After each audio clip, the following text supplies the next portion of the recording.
bahasa siapa, bahasa siapa, kata siapa, tulis siapa, dan tag. Yang kedua nanti nama program, ya misalnya mau kemana, lagi akan saya tulis ya. Nak pergi ke Malaysia.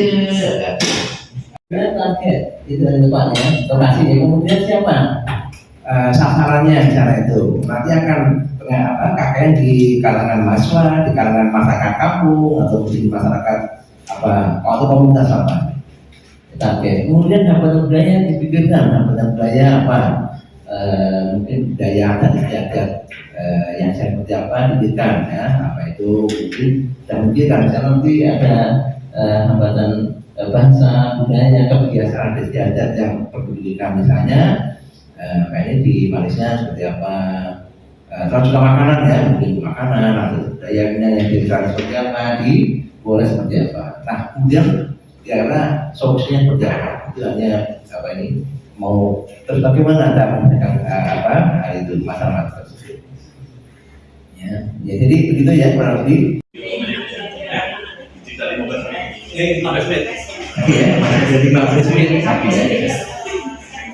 Challenge-nya itu kami mengidentifikasikan ada dua, yang pertama di bahasa dan yang kedua di kebiasaan. Yang di bahasa itu ada perbedaan makna seperti yang kita tahu kalau di Indonesia dan Malaysia itu walaupun bahasanya hampir sama, tapi ada beberapa kata yang kalau dikomunikasikan itu memiliki arti yang completely different.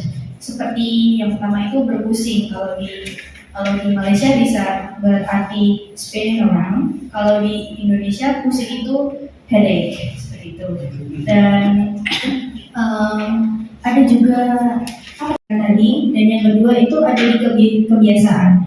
Nah kalau ini kami memang benar-benar pernah mendengar satu cerita dari seseorang yang di satu waktu itu tidak terlalu dress well ketika berkeluar, dan itu dianggap remeh begitu orang tersebut, padahal sebenarnya orang tersebut itu ya juga bukan orang biasa seperti itu. Dan saya rasa ini challenges yang lumayan potensial untuk kami angkat di sini karena konteksnya kan ini art festival, di sana ada beberapa hierarki, yaitu ada performer, ada staff dan sebagainya. Dan masalah yang akan kami angkat di sini itu nanti ada performer yang sedang itu. Dan ini solusinya yang pertama kalau untuk overcome permasalahan bahasa, yaitu menggunakan bahasa Inggris untuk komunikasi, karena bahasa Inggris itu bahasa yang universal, jadi akan mengurangi kesalahpahaman yang mungkin akan terjadi dalam komunikasi dua budaya tersebut. Dan yang terakhir, mengikuti kebiasaan di Malaysia, karena kami performnya ada di Malaysia, otomatis kami juga berpikir kalau akan lebih baik kalau kami menyamakan persepsi dan menyamakan kebiasaan dulu di tempat yang akan kami kunjungi, karena ya seperti berbahasa di mana bumi dipijak di situ langit dijunjung. Itu kami rasa akan menyelesaikan banyak permasalahan atau malah bisa prevent banyak permasalahan dengan mengaplikasikan ya, arti dari peribahasa tersebut. Kalau saya juga ingin menambahkan, karena ini konteksnya adalah show atau ya acara begitu, sudah sangat umum untuk menggunakan seperti identity card atau seperti itu. Nah itu juga bisa menjadi solusi dari permasalahan keduanya. Performanya mau numpang bahasa Jawa kan masih bahasa Inggris. Kalau nggak bisa. Tapi Prof tadi sudah mengatakan walaupun Anda pakai bahasa Inggris, jangan pikiranmu pakai bahasa Jawa. Nah itu kemungkinan bahasanya Inggris tapi culture-nya Jawa. Yes, no. So itu behavior lah, behavior. Walaupun bahasa Inggris tapi behavior budaya itu tidak akan nampak juga. Terus lagi macam Pak Riyadi beritahu itu terdapat sensitivity masyarakat. Kemungkinan kalau masyarakat Malaysia itu mereka agak kalau yang agak sensitif. Kalau even kalau pakai seluar pendek pun, kalau celana pendek pun, kalau buat performance pun agak sensitif. Jadi harus kalau performance itu harus rapi. Itu sensitivity budaya. aktiviti budaya yang harus diambil kira lah dalam membuat art festival. Lagi ada persoalan lain? Ada. Tidak cakap, tidak berisik, dia hanya duduk sampai destinasi dia keluar. Tapi kalau ada sesuatu daripada India, dia datang masuk ramai-ramai, dia bercakap tu. Jadi kita sebagai orang lokal kita akan rasa macam jadi itu sensitivity lah, sensitivity masyarakat. Fisik. So terima kasih bulan 1 group 1. Jadi at least kita dapat tahu mereka mengambil kira beberapa sensitivity dan juga kebiasaan satu negara. Kemudian kita bulan 2 group 2 siapa? Siap. Festival yaitu berjudul Flavors of Nusantara, berupa festival kuliner Indonesia yang akan diadakan di Australia. Untuk aktivitasnya sendiri kita bagi menjadi 3 bagian, yaitu ada food tester stand atau booth untuk mencicipi makanan khas Indonesia. Kemudian yang kedua ada food competition untuk menarik masyarakat lokal agar mau berpartisipasi. Nanti bisa berupa makan spicy food atau makan trying Indonesian culiner yang lain. Kemudian yang ketiga ada cooking class yang kita dimana akan membawa chef-chef dari Indonesia untuk demonstrasi masak, kemudian membuka kelas untuk memasak makanan Indonesia. Hambatannya itu ada 4. Yang pertama yaitu ketersediaan bahan makanan yang tentunya di Australia dan di Indonesia cukup signifikan karena tropis dan subtropis. Kemudian perbedaan bahasa. Yang ketiga perbedaan selera makanan, dan yang terakhir antusiasme. Untuk solusinya yang pertama, untuk ketersediaan bahan makanan kita akan bekerja sama dengan importer lokal dari Indonesia dan menggunakan bahan makanan substitusi yang ada di Australia. Kemudian untuk perbedaan bahasanya, kita akan memilih misalnya nanti panitianya yang sudah terlatih untuk menggunakan bilingual atau dua bahasa dan menyediakan informasi multibahasa. Kemudian untuk perbedaan selera makanan, kita akan sediakan nanti di stand makanan itu sampling terbatas agar masyarakat atau lokal community di sana tidak merasa terbebani untuk harus makan satu dish penuh.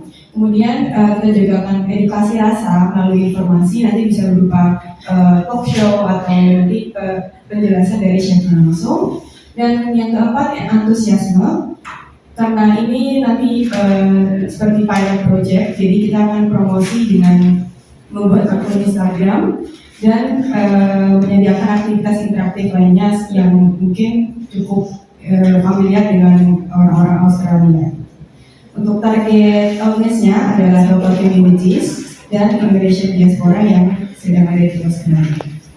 Mungkin karena Indonesia dan Australia itu kan majority religionnya beda. Di Indonesia banyak Islam dan di Australia mungkin Christian gitu. Dan karena di sini mau membawa makanan, nah itu saya rasa halal haram makanan itu bisa mewajibkan satu paket itu karena juga mungkin pembinaan makanannya dan segala macamnya begitu. Dan apakah itu nanti include di hambatan keluarga kamu atau belum? Baik, terima kasih atas pertanyaannya, Pak Wanda. Untuk restriction dari makanan itu sendiri, karena target audiensnya kita adalah local communities dan kebanyakan dari ranking local communities itu adalah mungkin tidak beragama ataupun non-muslim ya.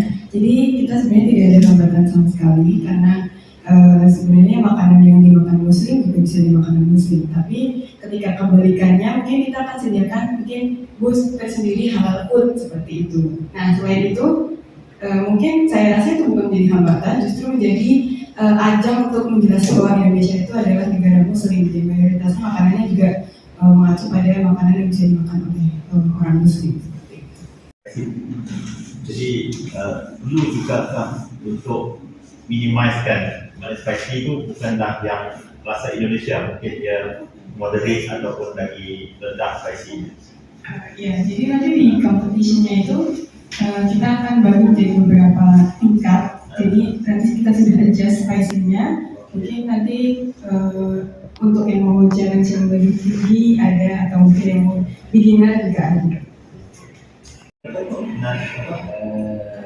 dan kacang itu karena dia akan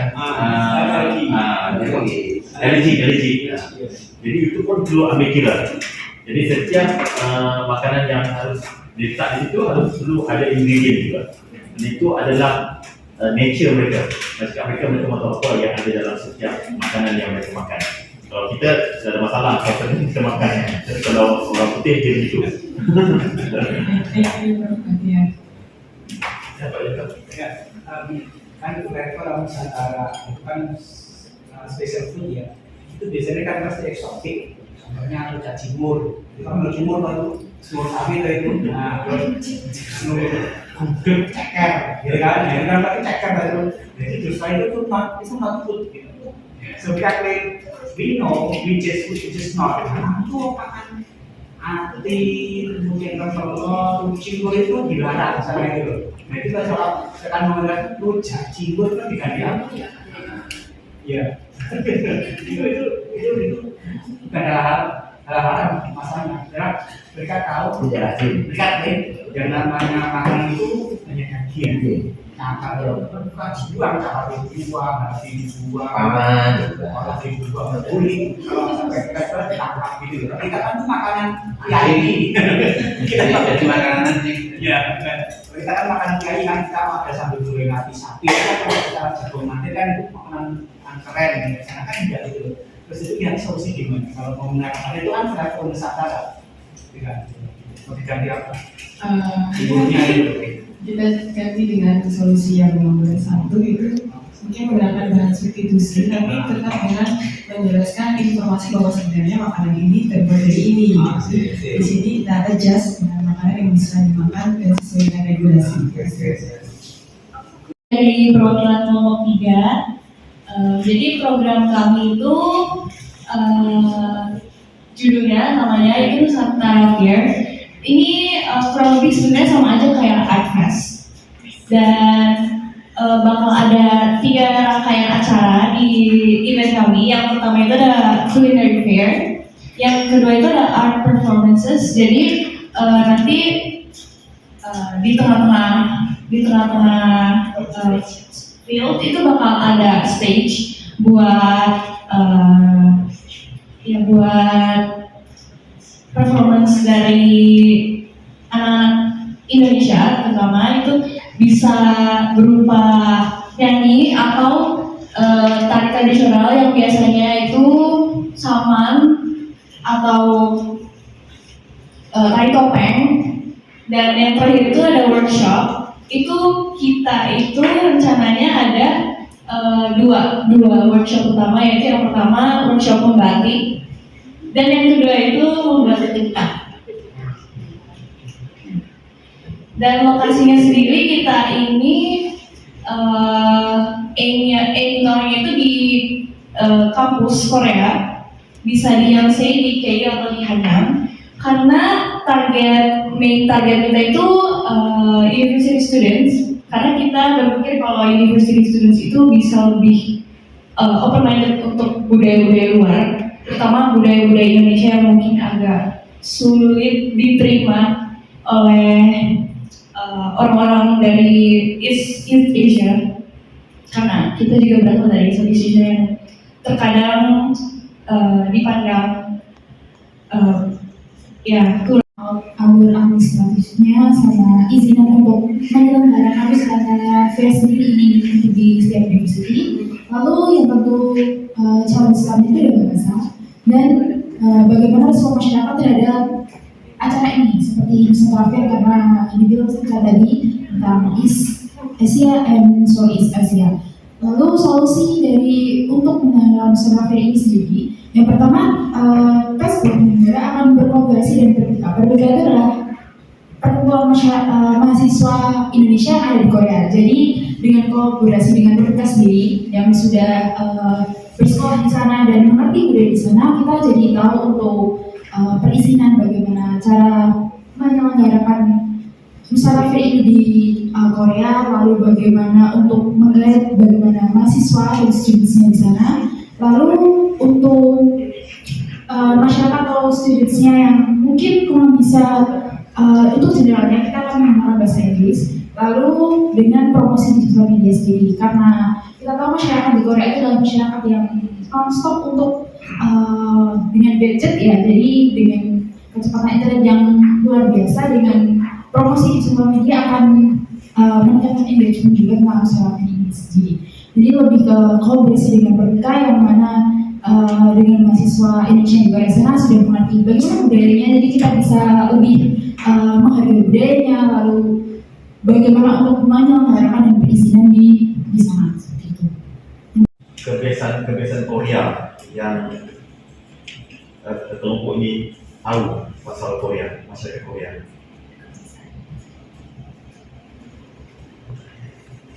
Apa yang Anda ketahui tentang apa yang Anda ketahui tentang Korea? Kalau sejauh yang saya tahu itu orang-orang Korea itu cenderung individualis dan kalau saya tidak dapat keuntungan, ngapain saya berinteraksi dengan Anda gitu. Jadi terutama untuk interest in agriculture sendiri itu pasti bakal lebih susah kalau individu-individunya itu memiliki sifat seperti itu gitu. Jadi ya untuk memperkenalkan budaya itu sebenarnya saya sendiri merasa untuk memperkenalkan budaya itu yang paling cepat itu dengan pop culture, yaitu dengan lagu dan dengan kuliner itu, jadi bisa menarik. Jadi karena kita juga menyajikan sebuah produk.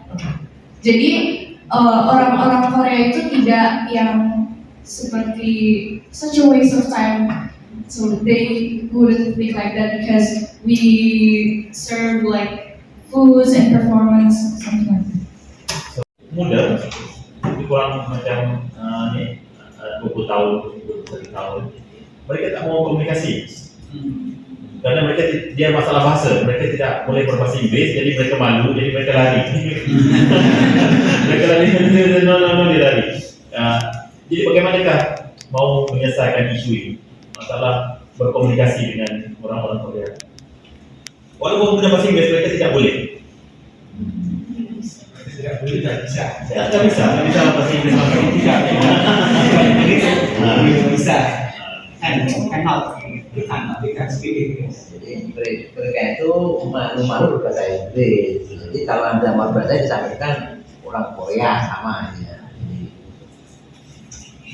Karena Nusantara Family kan berkolaborasi dengan pemikiran sendiri, yang mana ini udah mahasiswanya Indonesia di sana yang sudah bisa berbahasa Korea. Jadi untuk menyelenggarakan sebuah budaya seperti ini, kita lebih ke intens dengan kolaborasi dengan orang-orang Indonesia di Koreanya. Jadi untuk menyebarkan komunikasi, untuk menggait orang-orang masyarakat di sana. Jadi kita bisa menggunakan student-student yang udah belajar di sana dan dengan komunikasi bahasanya mereka Korea. Jadi lebih menerima dan bisa menganggap budaya dan menghadiri budaya.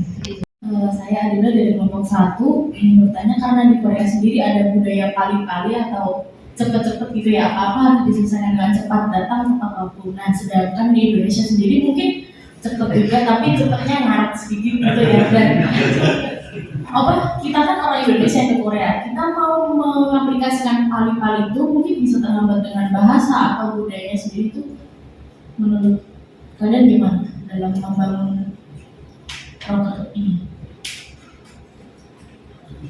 Juga. Ya, dan ya kita kan posisinya sebagai pendatang yang ingin memperkenalkan budaya kita. Jadi kita pun harus maintain our good reputation. Jadi ya kita sebagai tamu itu harus challenge yang biasanya muncul kalau berinteraksi dengan orang Korea. Rasisme kulit itu kan juga kenal sekali misalnya, maksudnya orang Korea itu jarang mau berinteraksi dengan baik-baik kalau dengan orang yang berkulit gelap gitu. Kan saya di sosial media baru-baru ini pernah menemukan ada ajusi kayak paman-paman yang komen gitu, orang Indonesia ini kerjanya bagus tapi sayang wajahnya jelek gitu. Iya, memang dibilang seperti itu dan itu cukup menyakitkan hati ya. Berarti mereka itu daripada kinerja saja itu hanya look-nya yang dikedepankan dan agak disayangkan juga ya. Padahal Korea itu kan di media itu diperlihatkan sebagai orang-orang yang ramah, senyum dan bisa berbaur dengan orang lain, tapi ternyata di kehidupan aslinya mereka tuh masih yang rasis bahkan rasisnya itu sangat kejam. Begitu, terima kasih. Dan Bang Dari itu jadi apa ya, poin penilaian utama gitu. Jadi ya betul tadi pasti ada rasisme, apalagi negara-negara Southeast Asia kayak yang paling sering kena itu Filipina. Ya, Filipina. Ya memang tidak bisa dihindari karena emang culture-nya mereka begitu. Mereka merasa ya if you're not serving, you're not surviving gitu. Ya, jadi begitu. Wanda, apa yang Wanda dapat? Menurut saya dalam berkomunikasi dengan budaya asing itu penting untuk kita menurunkan diri kita sendiri dan menaikkan orang lain. Jadi dengan cara begitu kita bisa secure hubungan dari dua pihak. Dan ya biasanya kalau kita yang menginisiasikan untuk berhubungan, biasanya kita tuh kan harus down to earth dan harus ya beramah tamah dan berpikir. Dan menurut saya itu kunci penting untuk berkomunikasi dengan budaya. Untuk memahami budaya asing sebelum kita memulakan komunikasi. Ini yang di belakang kita. Adila. Setelah saya menjalankan presentasi ini, saya menjadi paham cara pandang orang-orang luar negeri memandang kita sebagai Indonesia tersebut, dan ternyata komunikasi bisa menjadi solusi untuk mengatasi hambatan-hambatan. Jadi kita dalam konteks ini kita kena memahami budaya sebelum kita memulakan komunikasi. Jadi kita harus open dulu. Kita tidak boleh mengharapkan komunikasi orang memahami kita. Itu yang dipanggil anti budaya. Ya. Sebelah Wanda ya. Adila. Jadi Wanda Adila. Sapa ya. Kalau menurut aku, menurut saya kita jadi tahu kalau budaya itu selalu buruk dan jadi budaya yang dilihat di media itu nggak selalu dipresentasikan sebagai hal yang buruk, tapi tetap always have a good things, selalu ada good things. Jadi intinya adalah memahami budaya orang sebelum kita memulakan komunikasi. Itu penting dalam budaya. Sebelah tidak ya. Memperhatikan micro thing dalam budaya itu sendiri. Benar ya, karena mereka lebih suka kalau kita dapat mempelajari sedikit tentang bahasa dan juga budaya mereka. Sebelah apa itu? Kalau dari saya sendiri, sebenarnya saya align dengan pendapat teman-teman yang sebelumnya.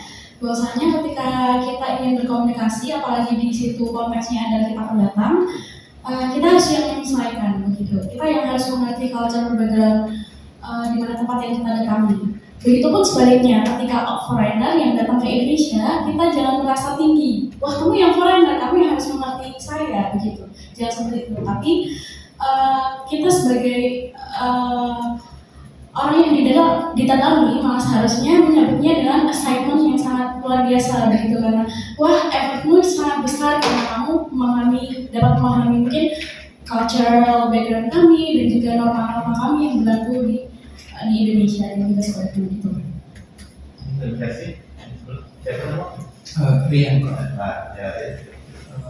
kalau dari apa yang sudah saya dapatkan dari presentasi tadi, penting untuk kita mengetahui background dari negara yang akan kita tujui apabila kita menjadi foreigners di negara yang akan kita tujui nanti. Kalau dari saya sendiri, kalau saya ada di posisi tersebut, sebelumnya saya mungkin akan mempelajari budaya-budaya yang sudah tercatat dan juga dari hasil research yang dilakukan oleh mungkin peneliti terdahulu atau seperti dalam textbook seperti itu. Lalu setelah saya pelajari, saya akan mencoba untuk menerapkan beberapa yang menurut saya cocok untuk diaplikasikan saat mulai berkomunikasi. Akan tetapi setelah itu saya akan melihat respon dan juga reaksi dari pola perilaku mereka, karena tentunya apa yang tertulis dalam buku teks itu akan berbeda penerapannya di kehidupan kita sehari-hari. Setelah saya mencoba mengamati, nantinya saya akan memilah-milah mana yang cocok untuk saya ambil sebagai approach untuk mengawali komunikasi, mempelajari budaya, dan juga untuk kalau bisa mungkin jika berkesempatan memperkenalkan budaya saya, karena menurut saya mengetahui pola perilaku dan interaksi dari komunikasi kita itu juga cukup penting untuk melihat custom-custom seperti apakah cara berpakaian kita sudah benar apabila kita ingin bertemu dengan orang, apakah kita harus merendahkan diri kita ataukah kita harus memuji orang yang kita ajak berbicara seperti itu. Terima kasih. Saya dari sana. Kalau menurut saya tidak ada salahnya juga untuk mempelajari budaya dari luar, karena memang di dunia ini kita tidak hidup satu ras atau hanya satu kelompok gitu. Mungkin kalau dari saya dengan pentingnya mempelajari budaya lain, kita juga tahu budaya lain tentang seperti mungkin yang dari Korea tadi, yang budaya Pali-Pali itu cepat-cepat yang sangat mungkin kontra dengan budaya yang ada di Indonesia. Jadi mungkin kita bisa meniru untuk lebih mungkin lebih cepat-cepat atau tidak menunda gitu. Dengan begitu mungkin dari Korea juga mungkin bisa melihat budaya kita mungkin yang lemah lembut atau mungkin sopan santun gitu, dan tidak individualis seperti yang tadi dijelaskan. Jadi begitu. Mewakili mereka dengan tidak merendahkan diri kita, gitu. Jadi Anda dengan omongan orang mereka yang individualis dan liberalis, Anda bisa dengan tidak saling melukai, dan ada communication breakdown. Dengan yang lemah lembut, mudah juga bisa. Itulah yang diarahkan untuk menjadi manusia modern. Anda bisa berkomunikasi dengan siapapun tanpa ada hambatan, tanpa ada kesulitan. Intinya, terima kasih. Siang dengan menggunakan tema busana baju warna merah putih yang tentunya dalam rangka memperingati kemerdekaan Indonesia. Semua wanita-wanita Indonesia dan tentu saja sebagai orang Indonesia yang tinggal di Malaysia ini, kita akan banyak mengalami yang namanya shock culture atau culture shock. Nah, kita tanyain satu-satu yuk, apa sih yang bikin kaget ketika dulu pindah dari Indonesia ke Malaysia? Yang bikin shock tuh apa? Kita tanyain yuk satu-satu. Oke, Ibu Risna, sudah berapa lama Ibu tinggal di Malaysia? Baru 8 tahun. 8 tahun. Apa yang bikin kaget dulu awal tinggal di Malaysia ini? Awal dulu ada cipika-cipiki. Oh, cipika kiri, cipika kanan. Kalau di sini cipika-cipikinya harus 3 kali, jadi kayak di Arab gitu. Kalau di Indonesia kan cuma 2 kali dan lumayan. Iya, nempel banget gitu ya. Kalau di sini nempel banget. Kadang-kadang mau 2 kali atau 3 kali nih. Iya. Oke, terima kasih. Terus sudah berapa lama tinggal di Malaysia? 10 tahun. 10 tahun. Apa shocknya culture di Malaysia ini? Shock karena habis melahirkan ternyata ada istilah berpantang di Malaysia ini. Tidak boleh makan ini, tidak boleh makan itu, tidak boleh ke mall, harus pakai kaos kaki. Berapa lama berpantang itu? Nah, berpantang itu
Indonesia dan Malaysia itu serumpun, ternyata banyak juga culture shock atau perbedaan culture yang didapati oleh orang Indonesia itu sendiri. Dan tentunya cara orang mengatasi perbedaan culture itu sendiri itu berbeda-beda. Jadi kita dari diri kita sendiri sudah harus bersiap, dan dari pengamatan kelompok kami tadi orang-orang diaspora itu sepertinya memiliki 3 tahapan dalam memahami budaya Malaysia. Yaitu pertama, mereka membangun bersosialisasi, kemudian mereka mengobservasi culture apa yang berbeda, lalu mereka mulai beradaptasi. Menurut kami ada satu tahap pertama yang harusnya dilakukan terlebih dahulu sebelum bersosialisasi, yaitu riset. Jadi kita harus riset mengenai budaya tersebut agar ya menyesuaikan lebih sedikit untuk tahap pertama. Kemudian nanti baru kita ketika bersosialisasi bisa menempatkan diri di budaya tersebut gitu. Terus tadi juga kita cukup mengamati bahwa untuk strategi komunikasinya sendiri mereka juga kurang, dan oleh karena itu mereka mendapat banyak culture shock walaupun banyak orang Indonesia yang menikah dengan orang Malaysia di video tadi masih menerima culture shock seperti itu. Jadi mungkin dari kami intinya adalah melakukan riset terlebih dahulu untuk mengetahui budaya Malaysia terlebih dahulu sebelum berperan aktif dalam budaya tersebut. Ini seperti itu. Kurang lebih sama dengan kelompok 1 dan kelompok 2 dari video yang disampaikan dan ditayangkan tadi. Banyak sekali culture shock yang terjadi pada tenaga kerja wanita yang ada di Malaysia, dan mungkin untuk mengetahui culture shock itu dari tenaga kerja tadi harus mengalaminya terlebih dahulu. Nah, mungkin yang bisa kita lakukan supaya bisa melewati atau tidak harus mengalami terlebih dahulu culture shock itu, kita bisa mencari informasi atau melakukan riset tentang budaya-budaya yang ada di Malaysia.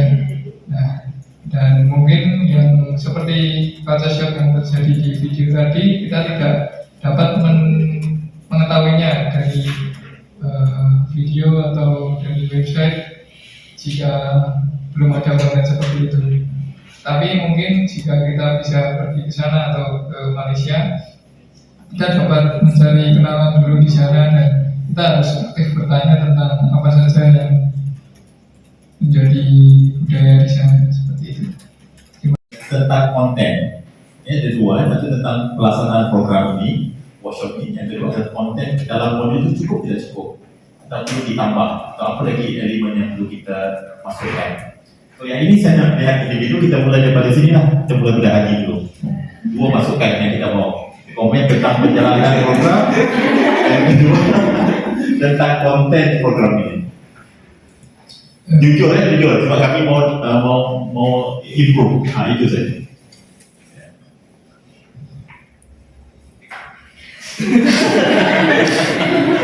Jangan perlu takut, udah lihat saya. Takut.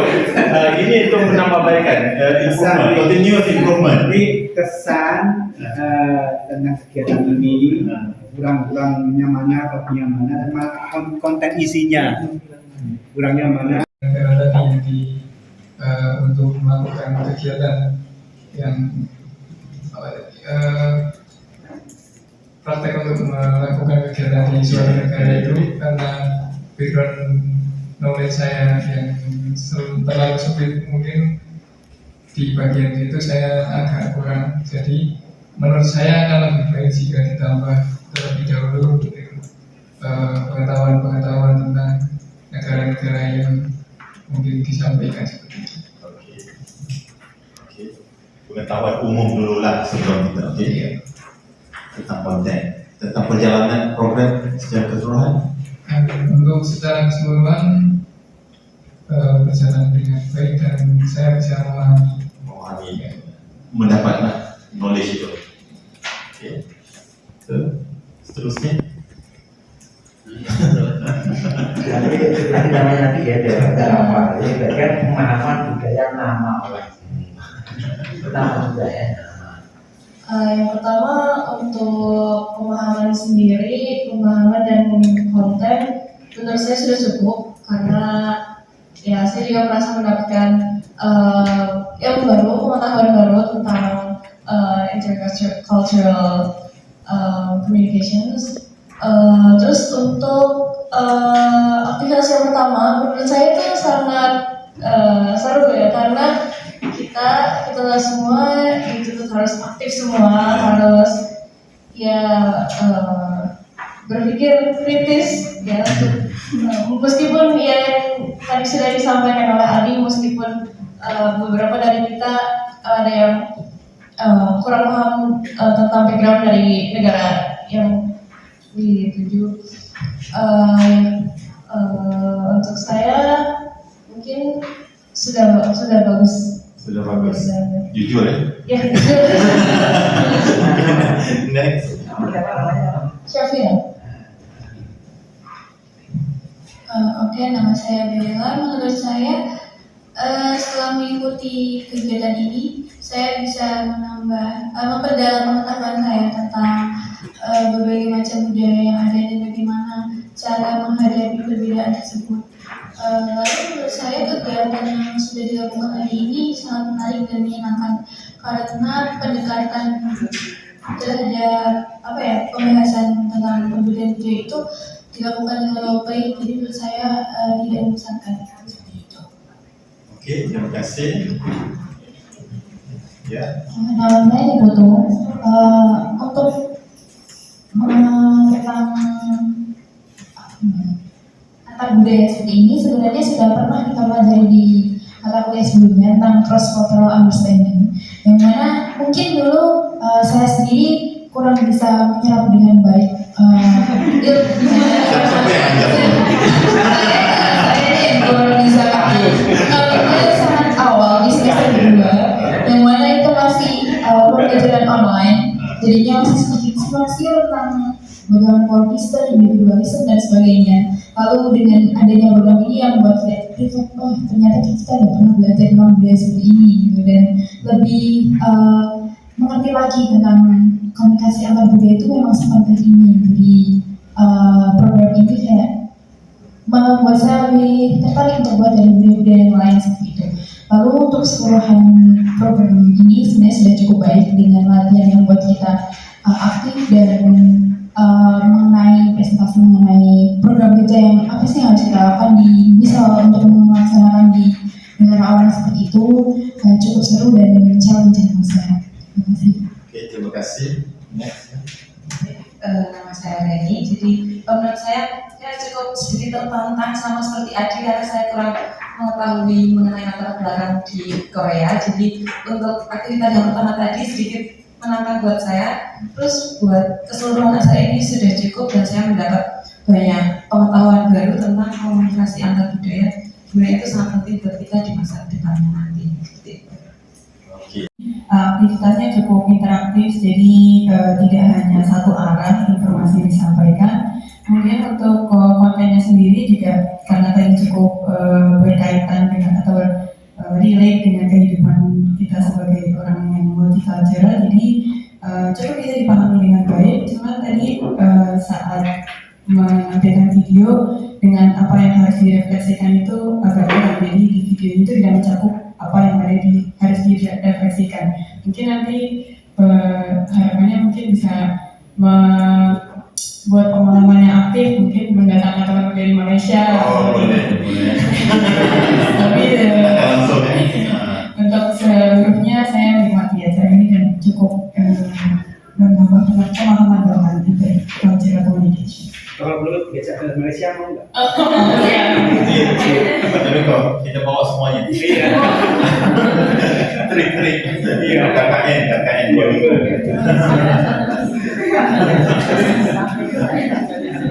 Oke. Kalau dari saya sendiri, saya amat sangat merasakan mendapatkan valuable insight, pengertian karena sebenarnya sudah dipelajari seperti yang Dara katakan dari tadi di cross cultural understanding courses, namun kita tidak mengaplikasikannya kepada komunikasi, bro. Jadi sangat tidak expect dari saya karena cross cross culture ini juga bisa diaplikasikan ketika kita berkomunikasi dengan foreigner gitu. Untuk keberjalanan acara tadi sangat asik. Saya kira tadi pas masuk ke ruangan tuh kayak pressure gitu karena cuma segini ya orangnya ternyata gitu. Kiranya kayak akan banyak orang gitu. Ternyata acaranya sangat asik walaupun hanya dihadiri oleh beberapa orang. Tadi juga hostessnya providing kayak kuesioner gitu ya, bukan yang kayak soal yang harus dikerjakan gitu. Jadi sangat enjoyable.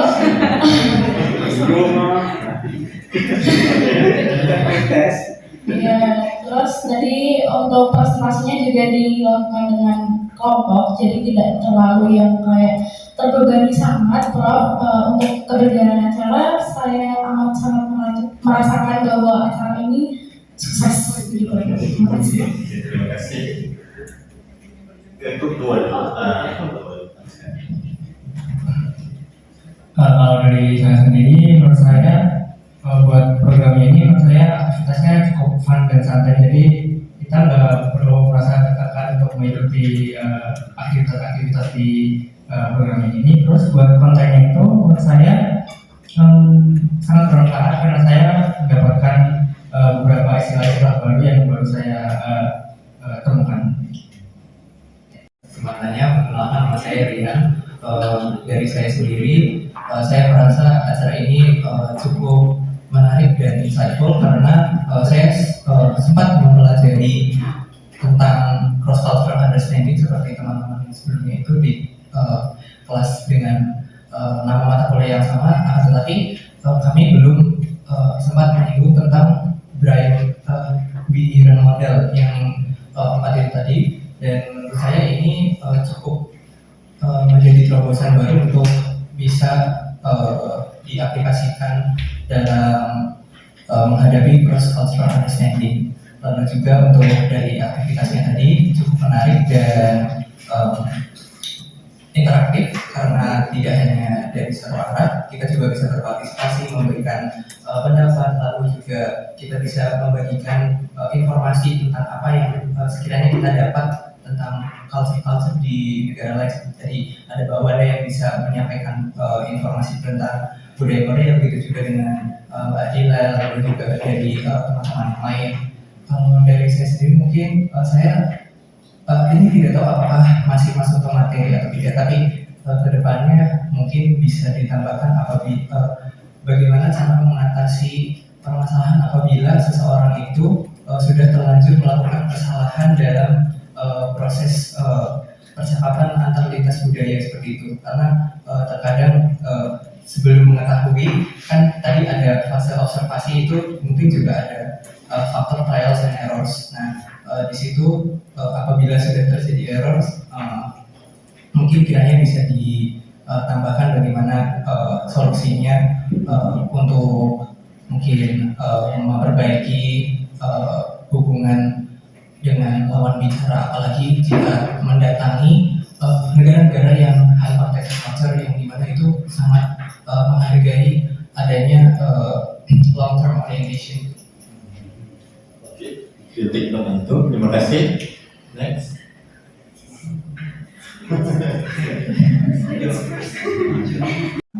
Namun ada satu saran bagi saya, karena di sini judulnya kan Effective Intercultural Communication for Current and Future Workers.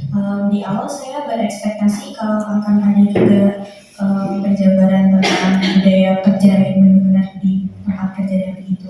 Tapi dari video tadi dan dari pembahasan yang telah dilakukan itu kebanyakan berinteraksi secara sosial begitu saja. Mungkin bisa juga ditambah di kesempatan berikutnya. Overall, saya sendiri juga ingin mengutarakan impresi saya sendiri karena sejujurnya saya bukan dari kelas ini dan saya sebenarnya sedang mengaplikasikan cross culture juga karena saya dari mainstream lain gitu, dan saya agak terpressure awalnya karena di sini judulnya FGD, lalu teman-temannya linguistik, apakah akan sangat pressuring? Ternyata tidak, dan ya fun juga gitu. Mungkin metode serupa bisa diterapkan juga karena ini sangat membuat peserta relax dan banyak yang dapat sangat dari sini. Terima kasih. Begitu. Kalau menurut saya caranya sudah bagus, santai, tapi ilmunya tetap dapat. Asik juga, mahasiswa juga bisa beropini atas pemikiran sendiri. Terus untuk konten, saya merasa ya mendapatkan ilmu baru, mendapatkan pengetahuan tentang budaya, terutama di Malaysia, dengan adanya grup Flavia sebagai pengajar dari Universitas Malaysia, sehingga lebih mengetahui kebudayaan yang ada di sana. Dan yang mendapat kata baru juga mungkin dari Malaysia yang mungkin beda dengan di Indonesia. Ya, saya aja.